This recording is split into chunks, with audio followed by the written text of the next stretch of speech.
our segment, Gretex presents SME Spotlight.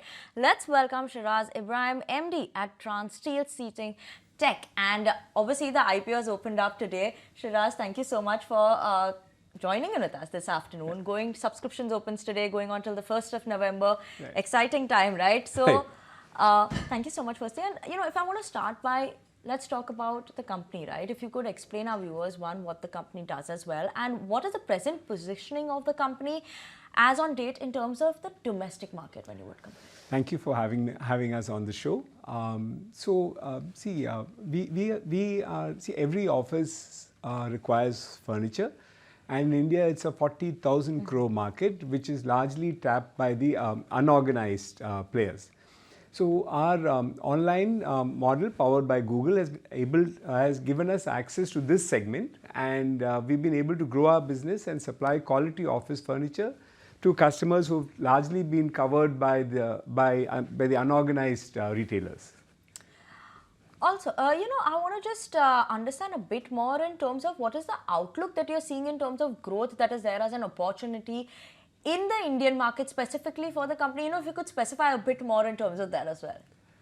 See, the India growth story is very much there. Our markets are growing at more than 20 to 25% on a CAGR basis, and we see amazing growth coming from Tier 1 and Tier 2 cities.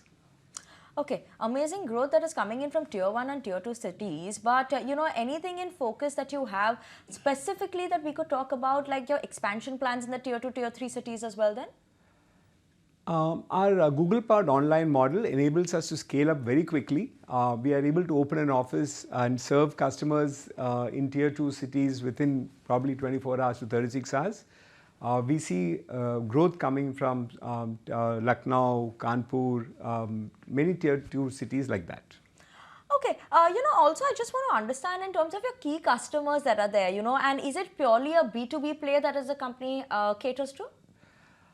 So we are there with you throughout your interaction with any business. We work with, supposing you take a flight, we are vendors to Air India and Indigo.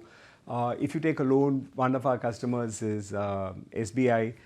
If you were to have an Apple Watch, it is assembled by Wistron, which is one of our customers.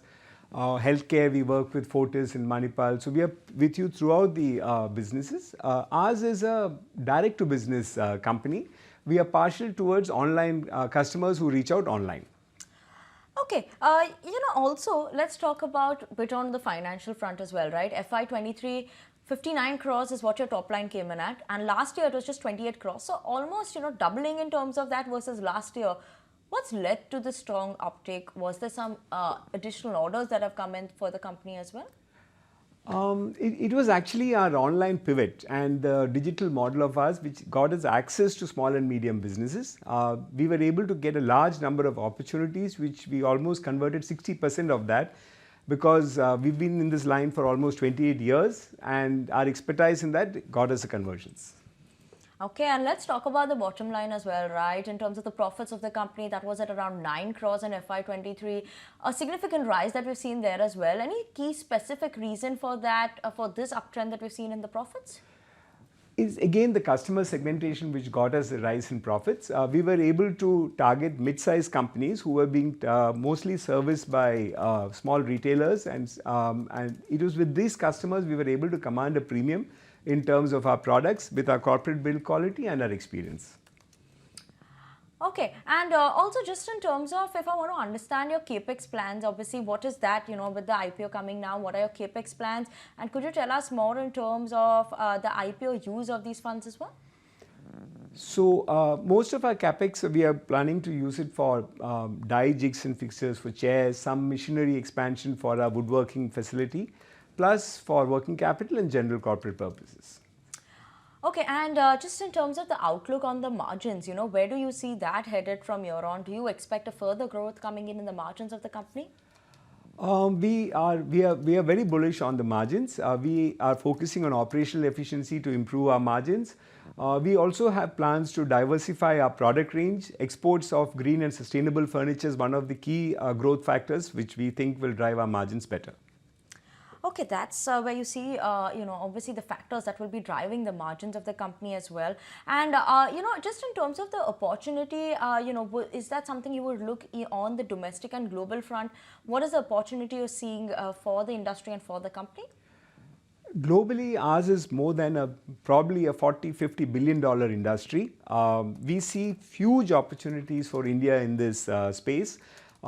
Basically, the world is moving away from China. India is seen as a preferred sourcing of furniture.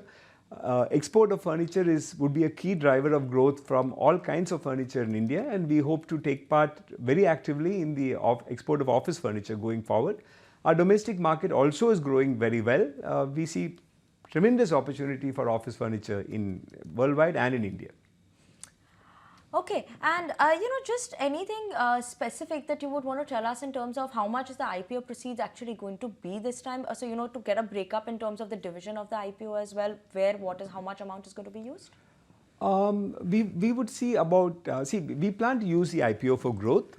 We would look at roughly about 40% towards CapEx for enhancing our factory and delivery capabilities. We would look at increasing our retail footprint in tier 2 and tier 3 cities, refining our digital model a little bit more so that we could reach our customers faster. Plus, we would look for working capital and general corporate purposes. Okay, Shiraz, thank you so much, for joining in with us this afternoon on ET Now, giving us an understanding in terms of what we should be expecting from the company in terms of the IPO. And good luck for the IPO, Thank you Shiraz. so much. Thank you for much. having us on the show. Thank you.